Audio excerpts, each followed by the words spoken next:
Question number 4 में 5 parts given है, इनको हमें बताना है कि ट्रू है या false with reason. First part में गिवन है sine A plus B equals to sine A plus sine B. तो यहाँ पे हमें सबसे पहले देखो ये टेबल हमें पता होनी चाहिए। अगर ये ट्रू है तो ए एंड बी की हर एक वैल्यू पे LHS इक्वल्स टू RHS होना चाहिए। अगर किसी एक भी वैल्यू पे LHS does not equals to RHS अगर आ गया तो इसका मतलब ये क्या हो जाएगा, फॉल्स हो जाएगा। LHS वाले पार्ट को मैं सोल्व करूंगा। LHS में गिवन है sine A plus B, sign A plus B, A plus B sign के एंगल में आ रहा, तो एंगल हमारे पास कितना 0 डिग्री, 30 डिग्री, 45, 60 एंड 90 डिग्री। अगर मैं ए इक्वल्स टू 0 डिग्री लेता हूं तो यहाँ पे कितना आएगा 0 डिग्री और यहाँ पे भी कितना होगा 0 हो जाएगा। साइन 0 की वैल्यू कितनी होती है 0 होती है, तो यहाँ पे LHS में कितना बनेगा साइन बी और RHS में भी कितना बनेगा साइन बी।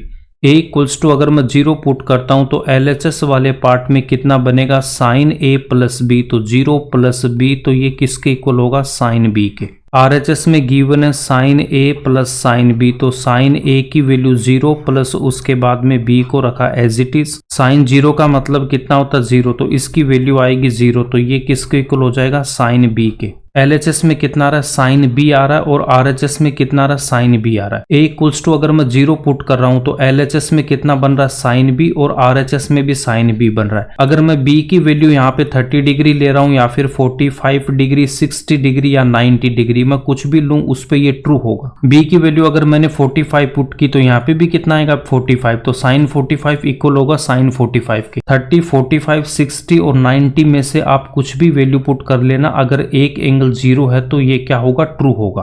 0 को हमने चेक कर लिया। उसके बाद में ए इक्वल्स टू अगर मैं 30 डिग्री ले रहा हूँ, ए या बी आप किसी की भी वैल्यू ले सकते हो। ए अगर इक्वल्स टू मैं 30 डिग्री ले रहा हूँ, देखो ए इक्वल्स टू अगर मैंने 30 डिग्री पुट किया तो LHS में कितना बनेगा, LHS में यहाँ पे देखो कितना आ जाएगा साइन ए की वैल्यू कितनी 30 प्लस और यहाँ पे कितना बी आएगा। RHS वाले पार्ट को अगर मैं सोल्व करता हूँ तो ए की वैल्यू हमने पुट करेगी 30 डिग्री प्लस और यहाँ पे कितना आ रहा है साइन बी आ रहा है। साइन 30 की वैल्यू कितनी होती है, साइन 30 की वैल्यू कितनी होती है 1/2, तो मैं यहाँ पे पुट करूंगा 1/2 और प्लस में कितना रहा साइन बी आ रहा है। यहाँ पे LHS इक्वल्स टू RHS नहीं आ रहा, तो इसके बाद हम यहाँ पे बी की वैल्यू पुट करेंगे। तो बी की वैल्यू हमें क्या पुट करनी है वो देखो। LHS में हमारे पास कितना गिवन है, साइन में a प्लस बी गिवन है। a को अगर मैंने 30 डिग्री पुट कर रखा है, b को अगर मैं 45 डिग्री पुट करता हूं तो ये किसके इक्वल हो जाएगा 5 और यहाँ पे कितना 75। LHS में कितना आएगा साइन 75 और साइन 75 यहाँ पे इस स्टैंडर्ड टेबल में नहीं है, तो हम b की वैल्यू 45 नहीं लेंगे। नेक्स्ट अगर मैं 60 लेता हूं तो यहाँ पे 30 और प्लस में कितना आएगा 60,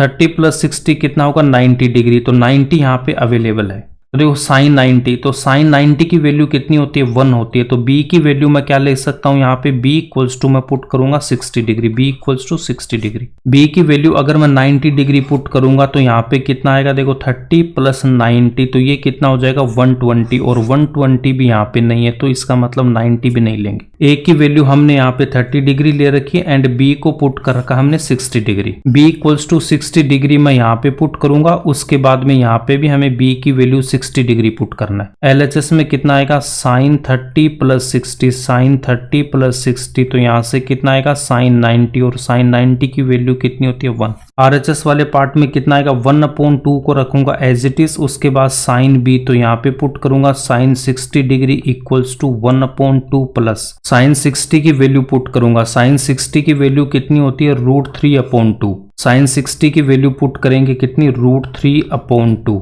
LHS वाले पार्ट की वैल्यू कितनी आ रही है 1 आ रही एंड RHS वाले पार्ट की वैल्यू आ रही है 1/2 प्लस √3/2। अगर मैं इसको LCM लेके सोल्व करूंगा तो LCM 2 यहाँ पे कितना आएगा 1 प्लस √3। LHS और RHS यहाँ पे इक्वल नहीं आ रहा, तो LHS does not equals to RHS when a equals to 30 degree and b equals to 60 degree.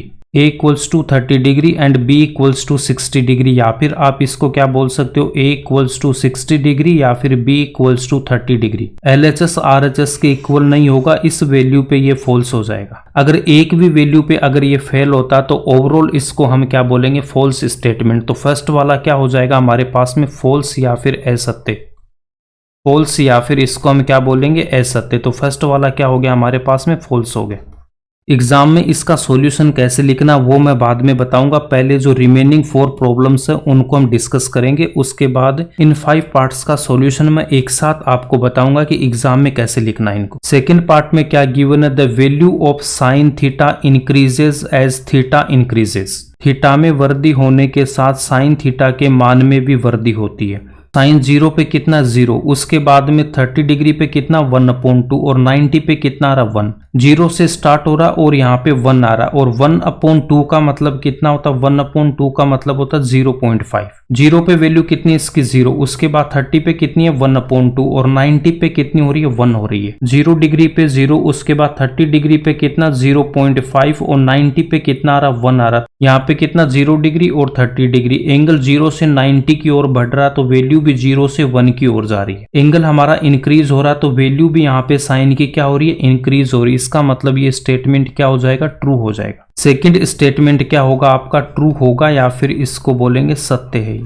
Third part में गिवन है the value of cos theta increases as theta increases. Cos theta की value के लिए यहाँ पे देखो, कोस theta की value की अगर मैं बात करता हूँ तो कोस 0 पे कितना होता है, कोस 0 पे होता है 1। कोस 90 की वैल्यू कितनी होती है 0, उसके बाद में कोस 60 की वैल्यू कितनी होती है 1/2। 1/2 का मतलब कितना 0.5। 0 डिग्री पे वैल्यू 1 है, उसके बाद 60 पे कितना 0.5 और 90 पे कितना हो रहा है 0 हो रहा है। थीटा की वैल्यू यहाँ पे इंक्रीज हो रही है 0, 30, 45, 60 और 90। कोस की वैल्यू है वो क्या हो रही है, डिक्रीज हो रही है। 0 पे 1, उसके बाद 90 पे 0 है। कोस 60 की वैल्यू 0.5, तो इसका मतलब 0 पे 1, उसके बाद 60 की बात करता हूँ 0.5 और 90 पे कितना 0। थीटा की वैल्यू यहाँ पे इंक्रीज हो रही है तो कोस थीटा की वैल्यू क्या हो रही है, डिक्रीज हो रही है। साइन में क्या बता रखा है कि थीटा भी इंक्रीज हो रहा है तो साइन थीटा की वैल्यू भी इंक्रीज हो रही है। 0 से 90 डिग्री में थीटा की वैल्यू आपके पास में इंक्रीज होगी तो साइन थीटा भी इंक्रीज होगा। थीटा की वैल्यू इंक्रीज हो रही है तो कोस थीटा की वैल्यू क्या होगी, डिक्रीज हो रही है। थर्ड पार्ट में क्या गिवन है कि थीटा इंक्रीज हो रहा तो कोस थीटा भी इंक्रीज होगा। इसका मतलब ये क्या हो जाएगा, फॉल्स हो जाएगा। कोस थीटा यहाँ पे क्या होगा, डिक्रीज होगा, बट हमें यहाँ पे क्या बोल रखा है, इंक्रीज होगा, तो ये स्टेटमेंट क्या होगा, फॉल्स होगा। इंक्रीज की जगह अगर वो बोल देता कि cos theta decreases, cos theta decreases, तो उस केस में ये क्या हो जाता, आपके पास में ट्रू हो जाता, ये ध्यान रखना। थर्ड पार्ट में अगर वो कोस थीटा गिवन है और यहाँ पे डिक्रीज लिख देता कि डिक्रीजेस, तो वो क्या हो जाता, ट्रू हो जाता। सेकेंड पार्ट में अगर वो यहाँ पे इंक्रीजेस की जगह अगर वो डिक्रीजेस बोलता तो उस केस में ये स्टेटमेंट क्या हो जाता, आपका फॉल्स हो जाता।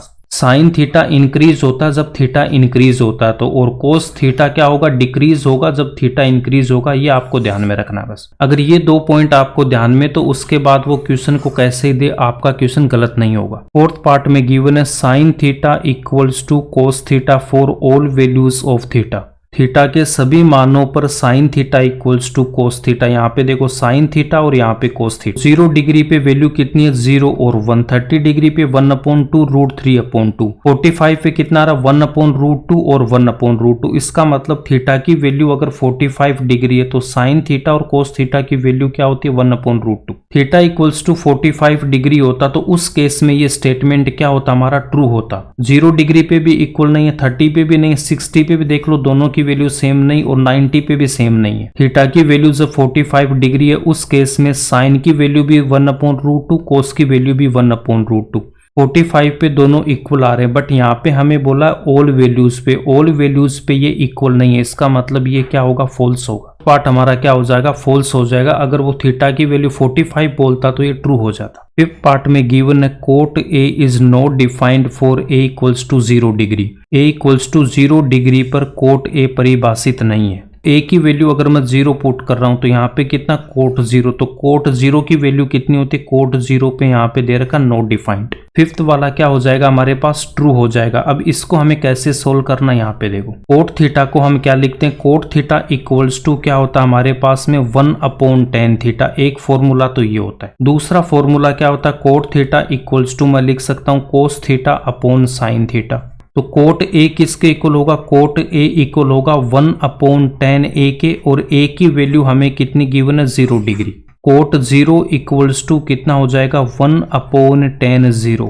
tan 0 की वैल्यू कितनी होती है? tan 0 की वैल्यू होती है 0, तो यहां से मैं क्या लिख सकता हूं 1/0। तो 1/0 का मतलब क्या हो जाएगा? इनफाइनाइट, या फिर इसी को हम बोलते हैं नॉट डिफाइंड या फिर अनडिफाइंड। नॉट डिफाइंड, अनडिफाइंड, या फिर हम इसको बोलते हैं अपरिभाषित। एक मेथड तो इसको सोल्व करने का ही है। दूसरा मेथड इस फॉर्मूले से मैं क्या लिख सकता हूं? कोट ए किसके इक्वल हो जाएगा? कोस ए अपॉन साइन ए के। ए इक्वल्स टू कितना पुट करेंगे? 0 डिग्री पुट करेंगे, तो कोट 0 किसके इक्वल हो जाएगा? कोस 0 अपॉन साइन 0। कोस 0 डिग्री की वैल्यू कितनी होती है? 1, एंड साइन 0 की वैल्यू कितनी होती है? 0। तो यहां से भी कितना आ रहा है? 1/0 का मतलब क्या हो जाएगा? इनफाइनाइट। इनफाइनाइट को हम क्या बोलते हैं? अनडिफाइंड, नॉट डिफाइंड, या फिर अपरिभाषित। फिफ्थ वाला पार्ट आपके पास क्या हो जाएगा? ट्रू हो जाएगा। उसने ऑलरेडी हमें गिवन है कि कोट ए इक्वल्स टू 0 पर परिभाषित नहीं। tan 0 की वैल्यू 0 डिग्री होती है, ये आप इस टेबल में भी यहाँ पे देख सकते हो। tan 0 की वैल्यू कितनी है? 0 डिग्री। इस क्वेश्चन के सारे पार्ट्स को हमने डिस्कस कर लिया। अब एग्जाम में कैसे लिखना वो देखो। फर्स्ट वाले पार्ट में a इक्वल्स टू 60 डिग्री ले रखा है और b इक्वल्स टू 30 डिग्री। तो LHS में गिवन है sine a plus b। a and b की वैल्यू पुट करेंगे साइन 90, साइन 90 का मतलब 1, तो LHS की वैल्यू कितनी आ गई? 1 आ गई। RHS में गिवन है sine a plus sine b, तो sine a plus sine b √3 plus 1/2। तो इसका मतलब LHS यहाँ पे RHS के इक्वल नहीं है, तो इसका मतलब यहाँ पे sine a plus b does not equals to sine a plus sine b when a equals to 60 degree and b equals to 30 degree. तो इसका मतलब ये जो स्टेटमेंट है वो क्या हो जाएगा? फॉल्स। सेकेंड पार्ट में गिवन था कि साइन थीटा थीटा के साथ इंक्रीज होता है, तो साइन थीटा थीटा के साथ क्या होता है? इंक्रीज होता है। थीटा 0 से 90 तक बढ़ने पर साइन के मान में भी वृद्धि होती है। When theta will increase from 0 to 90 degree then the value of sine theta will also increase. Sine 0 की वैल्यू कितनी? 0। साइन 30 की वैल्यू 1/2, साइन 45 1/√2, साइन 60 √3/2, साइन 90 की वैल्यू कितनी होती है? 1 होती है। तो थीटा अगर यहाँ पे इंक्रीज कर रहा है तो साइन थीटा भी क्या करेगा? इंक्रीज करेगा 0 से 90 डिग्री में। वैसे आपको ये ध्यान में भी नहीं रखना, आपके सिलेबस में 0 से 90 डिग्री है, तो इस पॉइंट को आपको ध्यान में रखना। तो सेकंड स्टेटमेंट क्या हो जाएगा? आपका ट्रू हो जाएगा। थर्ड पार्ट में साइन की जगह हमें कोस गिवन है, तो ये क्या होगा? ये आपका फॉल्स होगा। Theta will increase from 0 to 90 degree then the value of cos will decrease. तो कोस की वैल्यू क्या होती है? डिक्रीज होती है। यहाँ पे हम कोस की वैल्यू लिख देंगे 0 to 90 में। तो यहाँ पे आप देख सकते हो अगर थीटा अगर इंक्रीज हो रहा तो कोस की वैल्यू क्या होगी? डिक्रीज होगी। तो इस पॉइंट को आप इसमें ध्यान में रखोगे। कोस 0 पे वैल्यू 1 और 90 पे कितनी? 0। तो थीटा इंक्रीज हो रहा तो कोस थीटा क्या हो रहा है? डिक्रीज हो रहा है। थर्ड पार्ट क्या हो जाएगा हमारा? यहाँ पे फॉल्स हो जाएगा। फोर्थ पार्ट में sine theta equals to cos theta given है। ये ओनली थीटा जब 45 होगा तभी ये दोनों इक्वल होगा। साइन 45 की वैल्यू कितनी होती है? 1/√2 एंड कोस 45 की वैल्यू भी कितनी होती है? 1/√2। थीटा की वैल्यू 45 डिग्री है, उस केस में तो ये इक्वल होगा। थीटा इक्वल्स टू अगर मैं 0 डिग्री लेता हूं तो साइन 0 की वैल्यू कितनी हो जाएगी? 0, और कोस 0 की वैल्यू कितनी होती है? 1। 0 डिग्री पे LHS RHS के इक्वल नहीं है, इसका मतलब साइन थीटा कोस थीटा के इक्वल नहीं होगा। फोर्थ वाला भी क्या होगा? आपका फॉल्स हो जाएगा। फिफ्थ पार्ट में हमें गिवन है कि कोट ए की बात कर रहा, तो कोट ए को मैं क्या लिखूंगा? 1/10 ए।